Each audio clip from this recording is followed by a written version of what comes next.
leave your Miamis alone, leave your Vegas alone, Atlanta's alone, California's alone, whatever alone, and get outside of America.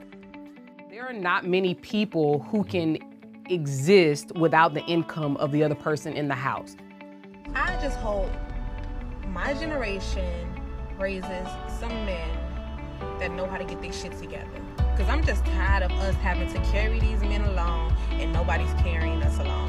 It's just too fucking much. That generation right before us, our parents' generation, the 60s, and then their generation, it's like these men are just fucking coddled and it's so fucking annoying. It's like, bro, why the fuck do I always have to be the one to figure some shit out? Like, it's just too fucking much. Hey guys, it's your girl, Erin the Renegade. Thank y'all so much for joining us today. Of course, we got my co-host here, Rico Hondo. AKA Johnny Bravo. Who is Johnny Bravo? Let's keep going. But anyway, thank y'all so much for tuning in. Make sure you like, subscribe, definitely comment. We have tons of new subscribers on our YouTube page. We're over 100,000 at this point. So make sure you continue to share so that we can get those numbers up. And we really appreciate the love, the interaction, even the hate. We love it all. So we're gonna go ahead and hop on into it today. So hit us with it, Rico. You want me to? Nah, Yeah. I think. You think I should? Yeah, I think you should. So the topic today, and we've obviously been talking about this already, is whether it's a good idea for men to leave the country to date, to find love, to marry. What are the benefits of it? And of course, this is a multi-layered conversation. So we're gonna go ahead and hop right in. As you know, everything on this show is about love, sex, and relationships. Shut up. What it's like, and what are the benefits of men going outside of the country to find love, to date, to get married, or even just to play and come back here to the States, you know? And our co-host Rico, he is a professional. I'm so glad you said that word. He's experienced in this, Expert.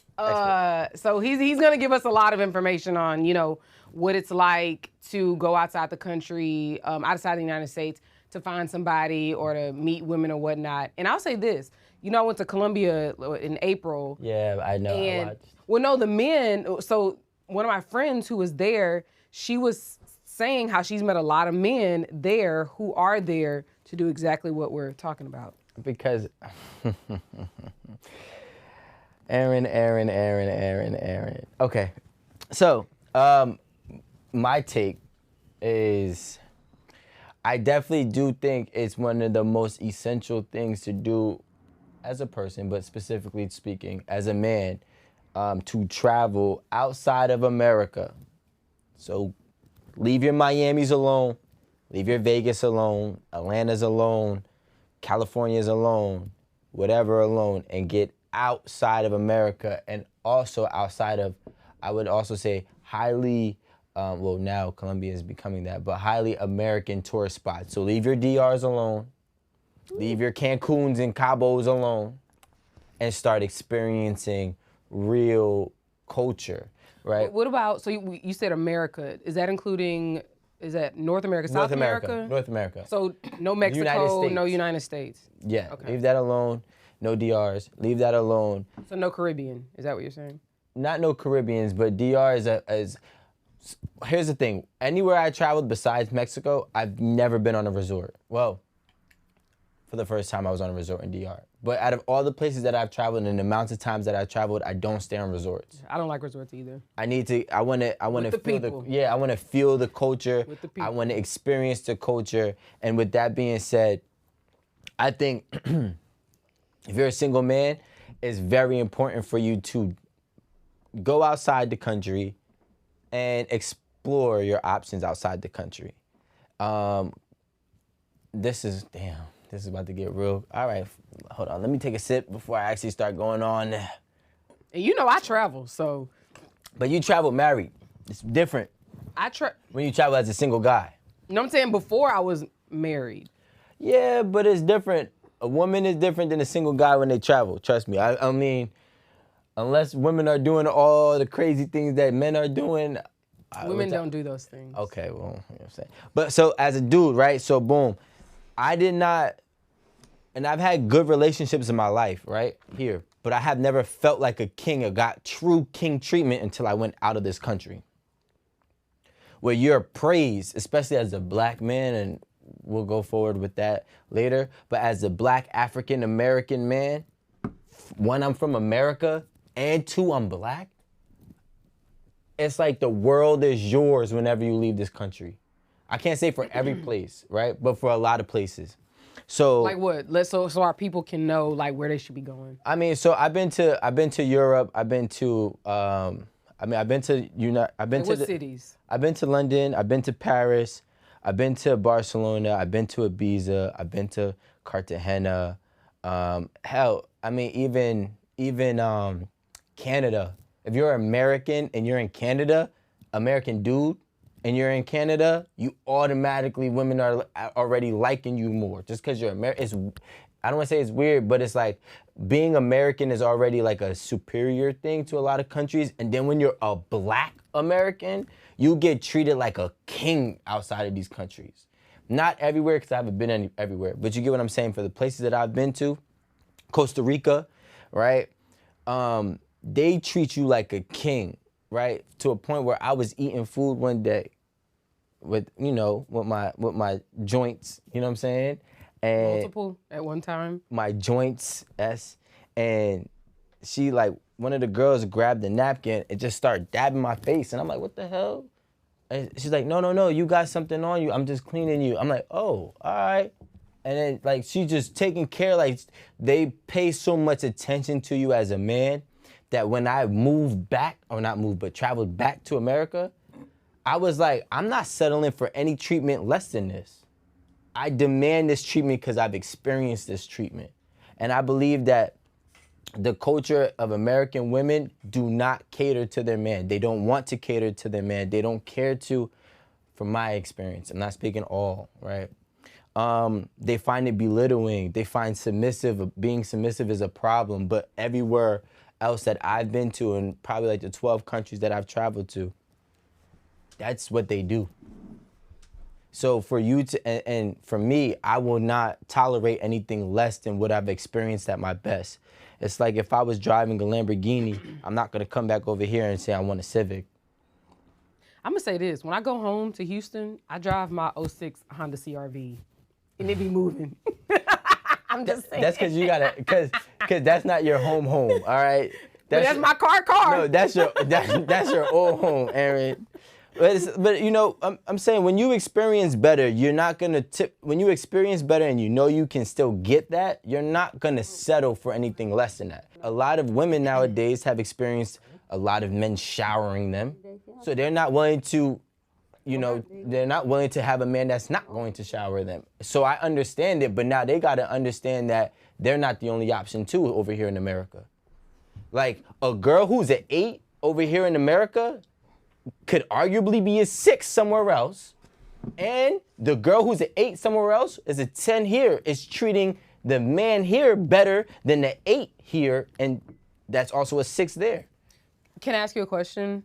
So, and we're gonna talk about the women there. I mean, like, I've obviously not experienced them like you have, but I've obviously had interactions with women in other countries. And what I noticed is that, yeah, they do cater more, but they also don't have the same responsibilities there that American women have here. So I guess if you were to go and marry someone there, or bring a person from there over here, are you willing to do everything that those women require such that they can cater to you, such that they have the time to cater to you, such that they, they're not worried about, grinding and paying bills and is this taken care of? Is that taken care of? Because it's easy to look after somebody else when you don't also have to look after yourself. I tell you like this, right? As a man who has been in both areas numerous times, I'm talking about numerous, right? I can sit here and tell you what I personally believe, and mind you, I never traveled to these places by myself. I always went with at least a group of 4 of my homies, right? All of us, right? No man is willing. See, here's the thing. A man is expected to do everything that he has to do regardless for this empire, this fort, this house. You know, if I dated an American girl here, I still gotta pay for this. I still gotta do this. I still gotta do that. And she makes money, and she don't gotta spend her money on us. This is crazy. But if it was me, I would rather pay for everything for someone who's going to treat me like a king and be less problematic and combative than to do all those same exercises for somebody who's still going to give me a problem, for somebody who's still going to go out there and possibly work and make her own money and decide not to contribute at all. You know, I had a girl in Colombia told me that she said, I don't care if I was a server at a restaurant. Well, she said fast food, but she doesn't know that fast food doesn't have servers here. But she said she doesn't care if she was a server at a restaurant just to help out or not, and she's still at home. She would do whatever it is to keep us together. And I had a girlfriend who her mom was from DR, and her mom was from DR and her father was from Italy, right? And that's kind of how their relationship was. She was a first generation born here, right? The daughter? The daughter was. But the daughter had so many traditional values of her mother from DR that like everything, I didn't have to work. Plus she had some of the American ways of working and you know, the independence and the, I don't want to say independence, the ability to actually fulfill her potential. And she was exercising them and still maintaining the traditional values of catering and taking care of home. And that's what I believe is a perfect balance. And I feel like in America, there is no balance when it comes to a man seeking most women, in my opinion. There's no balance. It's either she wants all the money and you gotta, even though she makes all the money, you still gotta pay for everything. But come on, let's be realistic. And we always, and I told you last time. I'm very realistic because I'm telling you, I've been around the world. I'm not saying, no, I'm saying realistic about what it takes in America. There are not many people who can exist without the income of the other person in the house. So there's not a lot of a man making X dollars, paying for everything, and the woman not doing nothing else for the house or him with her money. Let's be realistic. When you're talking about going and you're talking about marrying a girl overseas, that girl that's overseas doesn't mind working and paying and not considering you a roommate. She's considering you a partner, she's considering you a husband, and it's vice versa. Wait, hold on. I'm confused. So you're saying if you bring a woman, let's say from El Salvador, you bring one from El Salvador. She's gonna work. Bring her here. But a lot of the women there don't work. They are at home and they take care of the family. That's what they do. But this is what I'm trying to tell you. A lot of women that come to America work in America. Don't let this get misconstrued. I don't care what social media has to say. Women that travel from overseas that come to America work in America and they bust their ass in America. And when they bust their ass in America and they have their spouse, they contribute to the household with their spouse. And nowadays, the American culture is trying to tell men that if a woman is paying half of the rent, that's not your boyfriend, that's your roommate. So the American culture of actually contributing as a partner to the household has now throttled down and become delusional versus somebody out there who already has to do whatever she has to do to take care of the house. They're gonna come over here and do whatever they have to do to take care of the house here because those values are going to exist no matter where they are. Okay, so I'll give you for an example. Everyone knows I'm from Houston. Houston, we have a lot of Mexicans, a lot of Salvadorians, a lot of Guatemalans, so on and so forth. So these are a lot of the people with whom I grew up, right? And they have a lot of these traditions or traditional characteristics that you talk about. Yeah. All of my friends' moms, they stayed home. They took care of the family. They cooked the food. When daddy got up in the morning, she was up making sure he had breakfast. He was ready to go out the door, X, Y, and Z. So everything, they worked, but it was in the house. Yeah. She may have had a little hustle where she was sewing or, making dresses or so on and so forth. But those women were not contributing financially. So I can see why one of their daughters would be like, yo, if you want X, Y, and Z, then I want the lifestyle that my mom had. And my parents weren't, she was like, my parents aren't rich, but dad still did everything. He broke his back to support his family and to have his wife at home. Let's make this very clear. You're speaking from a position that when you were growing up, and let's just say it was 90s and early 2000s. First of all, at that time, statistics show one job could afford the house then. One job cannot afford a house in 2022, especially depending on where you're living. So I disagree. So the market is totally different. The market is nowhere near the same. So when we're talking about, when you're talking about today versus then, off rip, the cost, the living expenses to ratio of your working pay is nowhere near the same as it is in 2022. So now, yes, right now, it does take two people to actually realistically afford a home, right? Back then, one job, one decent paying job could afford the home. That did not happen today. I'll say this, most of my friends' parents were like, not at most, a lot were illegal. So they ain't had no regular job. They was out there hustling. Regardless, it wasn't no... Yo, I drive to the gym, and I have to cut on 21. For people that don't know, I drive to the gym, and on one main road in New Jersey, I watch every single day since the spring really hit, there's 3 to 4, I don't know what ethnicity they are. No, women. To do like that kind of work? 3 or 4 women trying to sell fruit. Oh, okay. I thought you meant something else. Right? So I highly doubt that those women, whatever fruit that they sell and whatever money that they make, and mind you, I'll be at the gym for 3 hours. So if I leave, I see them at 4 o'clock, I see them at 7 o'clock. I'm like, damn, they still here. They had to be here before 4, right? I highly doubt that those women make whatever money that they make and they keep it in their pocket and then they look at their spouse and say, you got to pay all the bills. And of course I doubt that. Why would that even? But this is what I'm trying to tell you. Those people that are doing that, I'm assuming that they're not born here, but I do know that ethnicity is not here, right?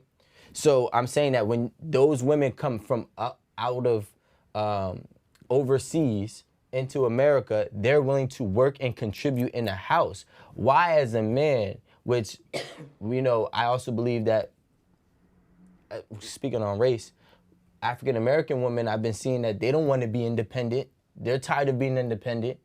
And men typically don't want to be independent either. We are very dependent creatures, right? I think both of us are very dependent creatures, men and women. Why would I want to take the burden on having to be responsible for everything, and you're still having the right to exercise all of your options to better yourself, and you're not willing to contribute to the house? But see, that's what I'm saying. That doesn't make sense. One, it doesn't make sense because it's not possible. The average person cannot have one job or one stream of income and support a house. So that's what I'm saying. For a woman to be like, she's not going to pay anything, it's kind of absurd. Are we at a place today where women are either independent or submissive, meaning that being independent and being submissive women are typically not possessing both traits? I think it depends on whether you're with somebody with whom has the characteristics and the skill set so that you can give up some of your independence. That's the thing. There's a lot of this like submission talk. Nobody wants to submit to bullshit. If you have not shown yourself to be a leader as a man, as a woman, or whatever in a household, I'll say as a man, if you have not shown yourself to be a man as a leader in your household, how do you expect anyone to lead you? How do you expect, for someone to follow you? You want a wife to follow you, or your woman or your kids to follow you. What the hell are you leading them to? The toilet bowl? Like, I just don't understand. Like, there's a lot of, and I get a man, I guess I understand a man wanting a wife to be like a helpmate and a partner and so on and so forth. But you have to show yourself worthy. And not even worthy. You have to show that you can actually lead your family unit somewhere. But you gotta, I don't want to go too far off a topic, and I want to, because this is my new stance, and I want to make sure everybody understands that being a man and being a male are not the same thing. Absolutely. And I think a lot of times it's hard as hell to be a man, right? Just like I believe it's hard as hell to be a woman, right? But to be of such, right, and not just the sex, right, a female or male, that requires Gender. Or gender, I'm sorry. It requires so much more skill sets, such as leading. So if you have a man that's not leading, that's not a man, that's now a male. I don't even want to say that in the same sentence. That's a male that doesn't know how to lead his household. That's a male that does not know how to contribute to his household or govern or whatever the case may be for that household. But going back to what we were saying, I strongly do agree, right? It is very hard for one person today to do it, but maybe when you say the average people, sometimes I might get caught up in what I'm hearing and what I'm seeing. Yeah. Right? So maybe the reality is, two people are still working at home. Maybe it is, maybe it isn't. I don't know. I'm just speaking on what I'm hearing and seeing from the social media standpoint. And when I'm hearing all But what's posted on social media is typically a farce. I don't think all of it is. I think right now, especially since 8 at the Table coming out, shout out to 8 at the Table, I feel like we have given a lot of people courage to speak their mind. And I think that we're actually starting to see people for what they really are. That viral video of that woman saying she cannot be with a man that makes $100,000 a year is absolutely absurd to me. I don't know if I've seen that one. You don't need to. It's not gonna do anything for you, right? Now, I'm not saying having high standards is a bad thing, but what I'm saying is being realistic is completely gone. It's absent right now. And America and also parts of Europe, by the way. But predominantly America finance is amongst the top reason for divorces here and not anywhere else. So when you think about it, when I'm talking about moral code, now we're talking about money, right? Money's making people either see you as less or see you as more here than it is everywhere else. And this is why we have so many divorces and failed relationships in comparison to the rest of the world. I think it depends on what your marriage is based on. Because if you married for love and for feelings and that type of thing, then money, I don't understand how money could even break you up. But if you married because it's about consolidation of resources, it's about building, having better and more, like we're gonna bring our 2 nickels to the table and we're gonna get 50 cents.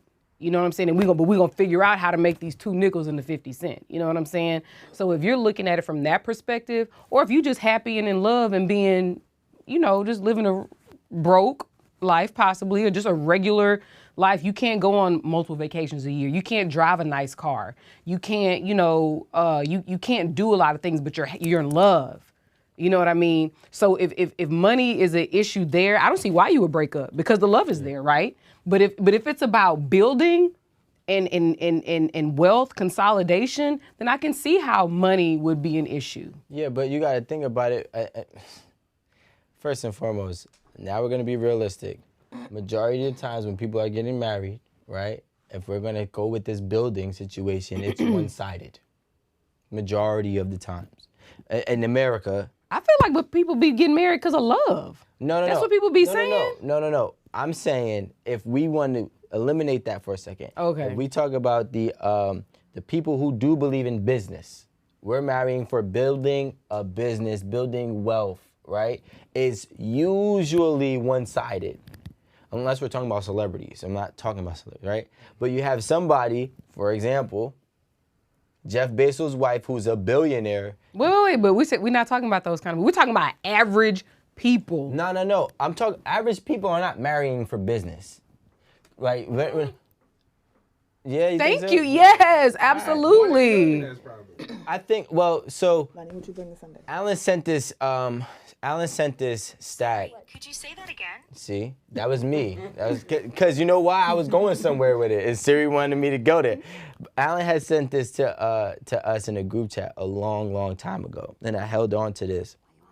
It was the amount of money that weddings are spent on, and the success rate. So for anybody who is like 50, people who spend $50,000 or more on their marriage has the highest divorce rate. And the people that have the lowest divorce rate spend $10,000 or less on their marriage, right? So when we think about it, the people who are marrying to build, so those are people typically who are probably having $50,000 or more high expensive weddings, right? They're failing at a higher rate than the people who are marrying to probably build for real, which is I love you, you love me, let's build together. Not what can you do, what can I do? Okay, cool, we match. Let's try to climb the totem pole. But then what typically happens is if things fall apart, they fall apart. If one person gets too far ahead, one person gets jealous and they go this way. If one person's working too much or too hard, then the other person's feel neglected. But why would that be the case if the whole point of I won't say the whole point, because people, when I say that, people always say, oh, it's only about money. No, it's not only about money. It's about compatibility and complementary. Building with somebody you love? No. Somebody that at minimum that you enjoy. Because you're not going to always love them. You're not going to always like them. But if you can still find some benefit and enjoyment with them, I don't care if it's sitting around smoking a black on the porch, because that's what y'all just can get down on. Everything else sucks. You know what I'm saying? If there's still things that you can align on, then I think that's what is more feasible. I think that it's not about, women are not marrying rich men because they enjoy rich men. They're marrying rich men because they can tolerate a rich man, and the experience that they bring them, they enjoy. That's what I believe, personally. I don't have any facts to back it up, so I don't know. Yeah.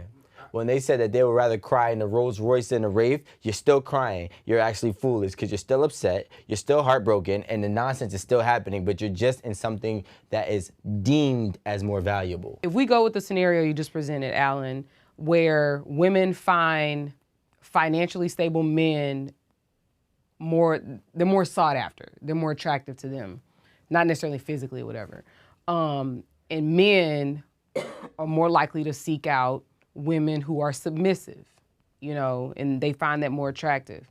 I think that if that is something that we can just kind of all agree to up front, and we're okay with that and not necessarily fighting what a man wants versus fighting what a woman wants, we'd be so much further along. If a man accepts, okay, a woman wants a financially stable man, and that's it, and there's no argument, no talk about it, we'd be so much further along. If a woman, it's like, oh, okay, a man wants this type of wife, he wants a fit wife, he wants a submissive wife. I really don't like using that word because I'm not sure if it means the same thing. Well, no, but I don't know if it means the same thing for everybody. Okay, so let's use the dictionary on that one, so that we can have the right understanding of it. But I think if we just take that for what it is and that these what people's expectations are, we'd be so much further along, instead of fighting it. Yeah. You know what I mean? Fighting it isn't gonna get you anywhere. A definition of submissive: ready to comfort to an authority or will of others, meekly obedient or passive. All right, so if men want a passive woman, cool. If men want an obedient woman, cool. If men want a weak woman, a meek woman. That's how she really feels. Cool. I mean, but all those words are synonyms for weak. Not weakness. Submissive and... No. Meek.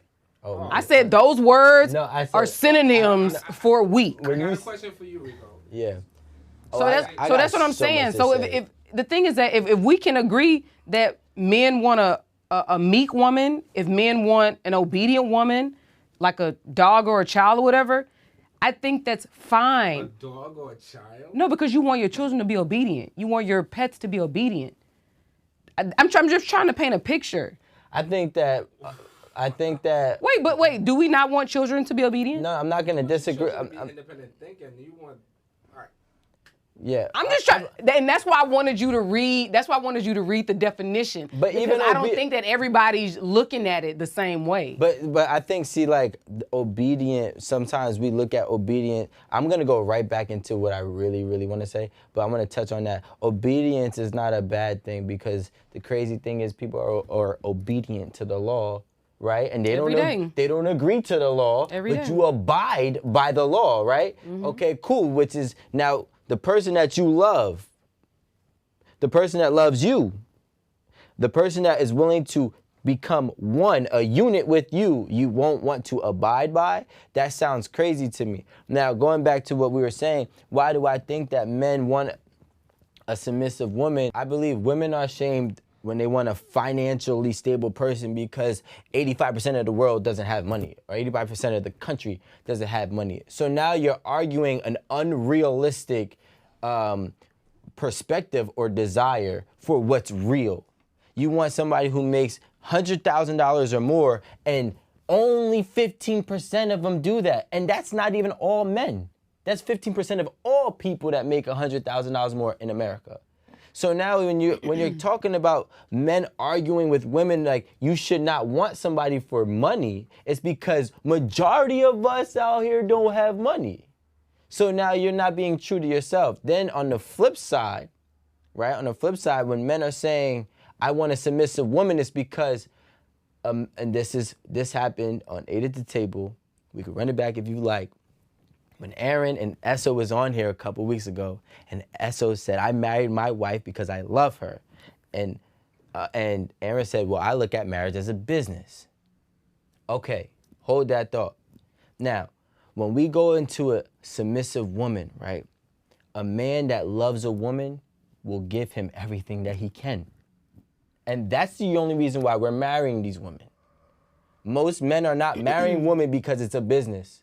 Most women, and there's a whole different reason why, don't have as much as some of these men, right? That's a whole nother topic. So when a man is willing to marry this woman and give her all that he got, the only thing he's asking for her is to submit, especially if he got money. I'm going to take care of you. I'm going to provide for you. I'm going to pay this light bill. You got the kids. All right, I'm going to figure out how I can work out with the kids. And I know this because I'm doing this. I dress my daughter. Y'all can check my Instagram, right? The only thing I'm asking is for you to submit to me, because when you submit to me, that shows me that you trust me to lead. And I think that's part of the problem, because earlier I said a lot of women do not believe that the male, like you said, that they're with can lead them somewhere. So why would I be with, why would I even allow myself to submit to some bullshit? You know what I also think the confusion is happening is that, and this goes for rich and not rich, right? Women. It's okay to say poor. Rich and poor, I'm sorry. Women don't know how to see, women don't know how to find a man, but they know how to find a male, right? That's fair. So, of course, if I was a woman, or if I was a person who had an expectation on what I want from my relationship and the type of partner that I need, and I'm running into people that can't do those things, I would think less of those people, right? Mm-hmm. But those are not all men. Those are just males. You know what I'm saying? That's a good point. Can I ask you this? Yeah. So, in you got on me the other day because you said, I'm looking for solutions and not the crux of the problem. So the crux of the problem here is a lot of times women may not know how to find a man to whom she can submit because he's not a leader. Because you know who wasn't around? That daddy. Which we could go into a whole, you know, we can tap on it, right? But I'm just saying, like, so I'm more so like, just take accountability, do better, make better choices. Yeah. But the fact that, like, and I understand why you say it, but the fact that you feel like the crux of the problem needs to be addressed first, I feel like we need to that needs to be interjected here. I agree, and it also depends too, right? Because I also gave a variable, right? It depends on how long this pattern has been going on. I just hope my generation raises some men that know how to get their shit together. Because I'm just tired of us having to carry these men along and nobody's carrying us along. It's just too fucking much. That generation right before us, our parents' generation, the 60s, and then their generation, it's like these men are just fucking coddled, and it's so fucking annoying. It's like, bro, why the fuck do I always have to be the one to figure some shit out? Like, it's just too fucking much. Like, nigga, do something. Figure some shit out. Fuck. We can't never be down and out and have our men take care of us. You know what I'm saying? We always have to have a plan. We always have to have our shit together. We always have to lend a hand. It's like, fuck. Get y'all shit together. My son ain't gonna be like that. I mean, I actually didn't get to see the whole thing earlier. I just saw the very it's beginning. terrible. I mean, at the end of the day, everybody, listen, rich people, poor people, broke people, I don't care who you are, you always need a plan and you always need a hand. That's not what she's saying, though. I'm just saying that she's saying, why do I have to be, right? She's saying, why do I always have to have it together so that I have to help you, empower you? She said, I never get to have an off day. You have a bunch of off days because I'm over here hustling. I'm over here, working every angle. That's what she's saying. This sounds like a woman who can't identify a man. No, she just said it. No. She's identifying males. No, she's not identifying. A man does not have an off day. You're not listening. You're right. What I'm saying is that she's like, where are more men like that? No, she's saying to raise more men. Right? Which is cool because I don't want to go all the way into this because we're going to have to fuck it. We're going to do it. No, but she's No. First of all, a man cannot be determined when I don't know how old she is. I'm just guessing. Young, she's young. Let's say we're 23 and 24 years old, 22 years old. She's speaking from Generation Z. You're talking about a young boy. He's not even technically a man to another man. Another man will look at him and call him a little boy. What's the age group for Z? Because I think Z is from 1998 and up. I could be wrong. Actually, I have no idea. Born 97 to 2012. So what is that? How does that make you? 97 to 10 to 25. That's what I'm saying. 10 years old? No, 10 years to 25. 25, okay. So, and I said what, 24, 23? Okay, cool. So, Generation Z, if you're speaking from a Generation Z, she has no right to say that these men aren't men. First of all, they're young boys. 23-year-old, you're a young boy. 24-year-old, you're a young boy. 22-year-old, you're a young boy. Right? I said this on my Instagram. Men recognize men. So, once he becomes a man, that's when the other men will be like, okay, he's a man. But it takes time to become a man, right? Being a leader doesn't happen. You're not born a leader. Can I ask you something? Because we're talking about generational. How were your parents when they first got married? 24 probably. And my parents, when they first got together, they were like 24, 25, 26, some shit like that. But that's... No, this is the point that I'm trying to make. I understand what you're saying about age and about leader and this, that, and the other, but just 2 generations ago, people who are still alive, males became husbands and fathers. But the point that I'm trying to make is if we're looking at this like a generational thing, let's compare apples to apples, right? Because the generation that she called out, those men were husbands and fathers at like 22. So Alan, can I ask you this? If you're saying women should skip a whole phase, right? Because you're saying they should start preparing for marriage. Listen, skip your whole phase. listen. I disagree with that, but preparing for marriage. So you're saying these women should start preparing for marriage, kids, all that at 20, 21, right? Let's say you get out of college actually, if you're just preparing for like being a wife or whatever, fuck college. Right? So you're going to start preparing for being a wife at like 18, 19, 20. So if that's the case. So you're saying that a wife doesn't have to work? No, I'm saying fuck college. But if you're preparing to be a wife, you can still go to college to learn. You can still go to college. You can still go to work, but why would you waste that time? If those women are preparing to be wives and mothers, right? Yeah. So, around, let's say at 20 years old, are there 20, 21, 22-year-old men who are going to match that energy and marry them? And be there and be a father and be a husband and be responsible and this, that, and the other, if that's the expectation of a woman?